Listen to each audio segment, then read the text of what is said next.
সকালবেলা ঘুম থেকে উঠেই নিজের মুখ কখনোই আয়নায় দেখবেন না, এতে শরীরে অনেক ক্ষতি হয়। আজকে সকালবেলায় ঘুম থেকে উঠে দেখছি কচু, এই এক ব্যাগ কচু। এখন এই কচুগুলোকে আমাকে কাটতে হবে। এখানে দেখো এক ব্যাগ কচু, এখানে হাফ আমি কেটেছি, এখনো হাফ বাকি আছে। কচু খেতে যতটা সুন্দর লাগে, কিন্তু এই কাটতে গেলেই না প্রচন্ড কান্না পায়। কার মুখ দেখে যে আজকে ঘুম থেকে উঠেছি।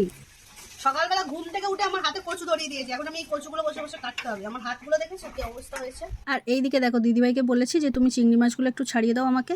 আমি কচু কেটে ধুয়ে রেখে দিয়েছি এখানে জল ঝরানোর জন্য। জলটা ঝরে গেলে তারপর রান্নাঘরে নিয়ে যাব এটাকে। কচু সেদ্ধ করে কচুর জলটা ঝরানো মোটামুটি হয়েই গেছে। কড়াইতে পেঁয়াজ দেওয়া হয়ে গেছে। আমার দেখো কাজের ছিরি দেখো, পুরো উল্টো কাজ। আগে মানুষদের তেল দেয়, তারপরে দেয় পেঁয়াজ, আর আমি এদিকে পেঁয়াজ আগে দিয়ে তারপর তেল দিচ্ছি। তারপরে তেজপাতা, অল্প একটু কালো জিরে ফোড়ন দিয়ে দিই। এইদিকে রসুন রয়েছে, রসুনটাকে আমি একটু মিক্সিতে পেস্ট করে নেবো। বেশি পেস্ট করব না, আদা ভাঙার মতো করে নেবো। যেমন এই যে দেখো, এদিকে দেখো আবার ভুলে গেছি, আমি শুকনো লঙ্কা ফোড়ন দেবো সেটাও ভুলে গেছি।